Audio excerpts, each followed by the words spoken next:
বিএনপিকে অনুরোধ করবো, যদি নতুন কিছু চিন্তা করেন কমপক্ষে জিয়াউর রহমান হওয়ার চেষ্টা করেন, কমপক্ষে জিয়াউর রহমান হওয়ার চেষ্টা করেন। এখানে বিএনপির নেতারা আমাদের পারিবারিক পরিচয় জানে না। আমাদের পরিবারের প্রায় 3 থেকে 4 জন বিএনপি এই যে জিয়াউর রহমানের আমলে যারা মন্ত্রী পর্যায়ে যারা দায়িত্বে ছিলেন যারা, আমি এই কথা এই জন্য বলতেছি, সবাই মনে করে বাংলাদেশে ঠিক থাকতে হলে, বাংলাদেশের ক্ষমতায় যেতে হলে ভারতকে খুশি করতে হবে, আমেরিকাকে স্যালুট করতে হবে। আল্লাহর কথা কারো মনে নাই, এজন্য সাবধান করে দিচ্ছি। ভারতকে স্যালুট করে, আমেরিকাকে স্যালুট করে যারা ক্ষমতায় যাওয়ার স্বপ্ন দেখতেছেন, আজকে স্যালুট বাদ দিয়ে আল্লাহকে স্যালুট করতে শিখেন আপনারা সবাই। মনে রাখবেন, শয়তানকে আল্লাহ দুনিয়াতে ক্ষমতা দিয়ে পাঠিয়েছে, অনেক ক্ষমতা দিয়ে পাঠিয়েছে, কিন্তু শয়তানের সেই ক্ষমতা কিন্তু স্থায়ী নয়। এই হাসিনা সে ভর করেছিল ভারতের উপরে, ভারতের উপর, এবং 2 নম্বর খুঁটি ছিল চীনের উপরে। এটা অনেকে বললে নারাজ, একটু অভদ্র ভাষায়। ভারত ছিল ওর জামাই, আর চীন ছিল পরকীয় প্রেমিক ছিল তার।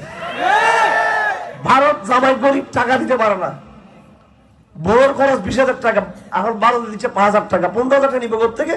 তো জামাই বললো ঠিক আছে, পাশের বড় ভাই আছে চীনের সাথে গিয়ে একটু প্রেম টেম করো, পরে গিয়ে করো। বাকি 15,000 টাকা নিচে কোথা থেকে? চীন থেকে। এই চীনের টাকা দিয়ে কালবাট করে মানুষকে ধোঁকা দিয়ে বলতেছে উন্নয়নের জল লাগিয়েছে, বেয়াদব শয়তান ছিল মেয়ে, এটা ফাজিল মেয়ে শেখ হাসিনা। এগুলো অর্থনীতি মানুষ বুঝে না এগুলো। পরে কালবাট নির্মাণ, এরকম খালা দিয়ে তো 16 বছর থাকলেও তো কম কালবাট হইতো নাকি? কথার কথায় আর কি। আমরা জানি, অর্থনীতি বুঝি কোনটা কিভাবে হয়েছে। এগুলো পকেট মার থেকে শুরু করে, যাই হোক, এগুলো বলার উদ্দেশ্য হচ্ছে হাসিনার সবকিছু ছিল। হাসিনার গুন্ডা বাহিনী ছিল, হাসিনার সেনাবাহিনী ছিল, পুলিশ তো তার পুষ্য গোলাম ছিল, পুলিশ গোলাম ছিল পুলিশ। একেবারে পুলিশকে কেউ সাথ ডাকবেন না, কেউ পুলিশকে বলে দিবেন ভাই হয়ে থাকার জন্য। আমি বলে দিয়েছি পুলিশকে, এখন থেকে ভাই হয়ে থাকবা। এসপি কে ভাই রাখবেন, সাথ ডাকবেন না। ডিসি কে ভাই রাখবেন, সাথ ডাকবেন না। স্যার, এটা আমেরিকাতে অন্য দেশে সব বোঝা কথা চলে, স্যার স্যার মানে এটা একটা সম্মান করে ডাকা। আপনি আমাকে স্যার ডাকবেন, আমি আপনাকে স্যার ডাকবো। আর এই সময় তো কম জাত নিম্ন ঘরে জন্ম নেওয়া, বিসিএস করে বড় লোক হয়ে এখন তারা মনে করে রাজা, আর আমাদেরকে মনে ফকিন্দের বাচ্চা মনে করে তারা আমাদেরকে। অথচ জনগণের টাকা নিয়ে এরা হয়েছে ডিসিএসপি হয়েছে না। এখানে যারা সরকার কর্মকর্তা, আমি কেউ ভয় পাই না। এগুলো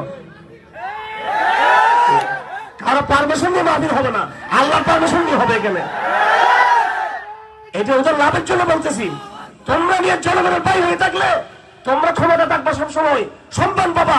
আজকে সেই এসপিরা ডিসিরা লাঞ্ছিত হয়েছে, মানুষের কাছে গুম খুনের দূষণ হিসেবে চিহ্নিত হয়েছে। কেন? তার চরিত্রের কারণে হয়েছে। সেটা তোমরা বাইরে হয়ে থাকতে পারো নাই।